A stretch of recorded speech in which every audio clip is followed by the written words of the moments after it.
नमस्कार, मैं हूं नीलू। तो देखें किस तरह से इजराइल और अमेरिका यानी नेतन्याहू और ट्रंप की मुलाकात हुई है और ये मुलाकात बड़ी गोपनीय है। किसी तरह की कोई बातें सामने नहीं आ रही है, किसी तरह का कोई बयान अब तक ट्रंप का सामने नहीं आया है। सबको इंतजार है इस बातचीत के बाद आखिर क्या कोई बयान सामने आएगा। खास तौर पर जो मिडिल ईस्ट में इस वक्त हालात बने हुए हैं, अगर दो नेता जो कि चाहते हैं कि ईरान पर हमला हो, जल्द हमला हो, धमकियां मिल रही है, लेकिन इसके बावजूद भी किसी तरह का बयान इस मुलाकात के बाद जिस पर सब पूरी दुनिया भर की निगाह थी, वो अब तक वो बातें खुलकर सामने नहीं आई है। तो क्या ये मान के चले कि कुछ ऐसी बातें हैं जो कि रिवील नहीं करना चाहते, चाहे वो डोनाल्ड ट्रंप हो या बेंजामिन नेतन्याहू। हालांकि इस बात का इंतजार रहेगा कि दोनों तरफ से किसी तरह का कोई बयान आए, क्योंकि देखिए बातचीत भी इस वक्त चल रही है और ट्रंप और नेतन्याहू की मुलाकात भी हुई है, तो इस बात का हम इंतजार करेंगे। लेकिन इसी बीच एक बड़ी खबर सामने आ गई है। चीन का एक डिस्ट्रॉयर बताया जा रहा है कि हॉर्मूज की तरफ आगे बढ़ रहा है और लगातार वहां पर चीन के जितने भी नौसैनिक हैं, जो जहाज हैं, वो आगे की तरफ बढ़ रहे हैं। अगर इस पूरे एरिया की बात कर ली जाए, हॉर्मूज जलडमरू और यमन और उसके पास आसपास के इलाके, यमन की इलाके की बात कर ली जाए, तो लगातार डिप्लॉयमेंट वहां पर बढ़ रहा है। यूएसएस फोर्ड की भी बात हो रही है कि अब वो भी धीरे धीरे हॉर्मूज की तरफ आगे बढ़ा, यमन की तरफ आगे बढ़ा है। तो देखिए इस मुलाकात के बाद से कहा यह जा रहा है और कुछ सैटेलाइट तस्वीरें भी सामने आई है कि किस तरह से अमेरिका अपने जंगी जहाज़ों, बेड़ों, फाइटर प्लेन्स की लगातार डिप्लॉयमेंट अलग अलग जगह पर बढ़ा रहा है।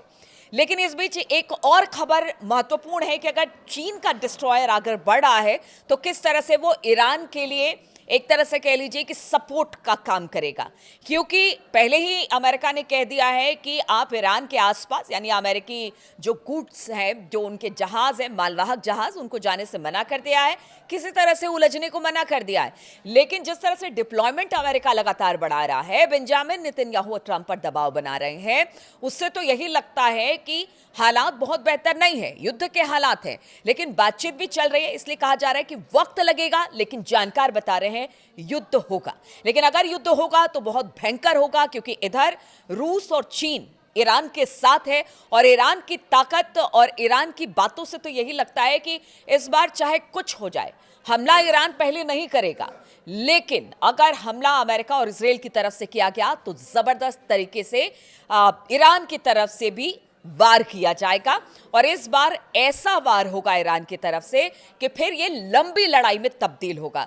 और पूरे खाड़ी देशों की बात ही हम क्यों करें, पूरी दुनिया में इसका असर पड़ेगा। जानकार यही बताते हैं कि ये रूस यूक्रेन की तरह युद्ध नहीं होगा, ये युद्ध बड़ा जानलेवा, बड़ा खतरनाक हो सकता है, क्योंकि देखिए ईरान भी पूरी तरह से मुस्तैद है। हजारों मिसाइलें, कल हमने देखा कि जो इस्लामिक रिवॉल्यूशन था उसकी वर्षगांठ थी और हजारों की तादाद में लोग सड़कों पर उतरे और खामनेई के समर्थन में नारे लगाए। इसी बात का इंतजार अली खामनेई साहब को था कि उनकी जनता, उनकी आवाम उनके साथ है कि नहीं। और यहां से एक संदेश ईरान की सड़कों से, वो संदेश, वो तस्वीरें आपने भी देखी होगी कि किस तरह से जश्न का माहौल था और ईरान के लोग अली खामनेई के समर्थन में सड़कों पर उतरे थे। क्योंकि देखिए ईरान के लोगों को भी पता है कि अगर अमेरिका जो है वो दहलवी को लेकर आता है तो एक तरह से अमेरिका का कहीं ना कहीं दखल ईरान में हो जाएगा, यानी सत्ता, रिजीम चेंज करने की बात हो रही है। तो ऐसे में उनको लगता है कि खुमैनी ही सही है, कम से कम बाहरी मुल्कों का दखल तो ईरान में नहीं होगा। ये एक बड़ी बात है, इसीलिए ईरान की जनता खुलकर कल सड़कों पर आई और उन्होंने जो अली खामनेई साहब है उनका समर्थन किया। इधर कल बताया जा रहा है कि अली खामनेई साहब ने अपने जितने भी बड़े सैन्य के अधिकारी हैं या जो टॉप लीडरशिप है, उन तमाम नेताओं के साथ एक महत्वपूर्ण और ज़रूरी मीटिंग की है, उनको बुलाया गया है। सुरक्षा को लेकर एक बार पूरी जानकारी अली खामनेई साहब ने इन लोगों से ली है कि किस तरह की तैयारी है, क्योंकि उन्हें भी पता है कि अगर बेंजामिन नेतन्याहू, ट्रंप मिल रहे हैं तो फिर दो ऐसे माइंड हैं जो कि कहते हैं कि हमेशा डिस्ट्रॉय यानी तहस नहस करने वाले दिमाग हैं। हमेशा कुछ जब इस तरह के दिमाग आपस में मिलते हैं तो फिर कुछ बड़ा होता है। और लगातार पीछे भी हमने देखा है कि जब भी ट्रंप और नेतन्याहू मिले हैं, क्योंकि जो जून में 12 दिन का युद्ध हुआ था उसके बाद ही हमला किया गया था, जिस तरह से ईरान के आसपास डिप्लॉयमेंट लगातार अमेरिकी शिप्स की या फिर जो उनके लड़ाकू विमान हैं उनकी बढ़ाई जा रही है, जो अमेरिकी एयर बेसेस हैं अरब देशों में उन पर जिस तरह से जहाज तमाम उतर रहे हैं, उसको लेकर खामनेई साहब भी सतर्क है। अपने तमाम जो लीडरान हैं उनके साथ उन्होंने एक चिंता जाहिर की, एक सुरक्षा का पूरी जानकारी उनसे लिए। सेना के प्रमुख भी उनके साथ मौजूद हैं और बताया जा रहा है कि इसके बाद वो ये पूरी तरह से तस्दीक कर लेना चाहते हैं कि ईरान भी पूरी तरह से तैयार है। लेकिन इस बीच ईरान ने जिस तरह से चेतावनी दी है, देखिए जानकार और डिफेंस के एक्सपर्ट से हमारी भी बातचीत हुई, उनका कहना था कि देखिए यूएसएस अब्राहम लिंकन का आना, क्योंकि उसके बाद से हमने देखा धमकी लगातार दे रहे हैं, लेकिन अब तक अमेरिका ने किसी तरह का हमला नहीं किया है।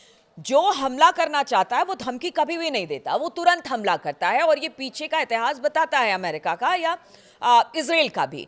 तो ये धमकी किस लिए है? और खासतौर पर यूएसएस अब्राहम लिंकन का अगर यमन या फिर हॉर्मूज के आसपास दिखना सिर्फ ये नहीं है कि वो ईरान को डराना चाहता है। चलिए ये एक जेस्चर हो सकता है कि वो ईरान को ये बताना चाह रहा है कि उसका एयरक्राफ्ट करियर वहाँ पर खड़ा है और वो कभी भी वार कर सकता है, लेकिन आप ये समझिए वो भी तो ईरान के मिसाइलों के दायरे में है।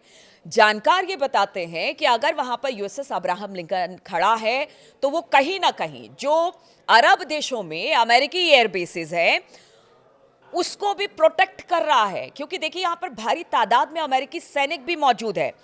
अगर यूएन वेपन इंस्पेक्टर और US marine corps intelligence officer रहे स्कॉट रिटर ने एक चेतावनी दी है जो अमेरिका के हैं।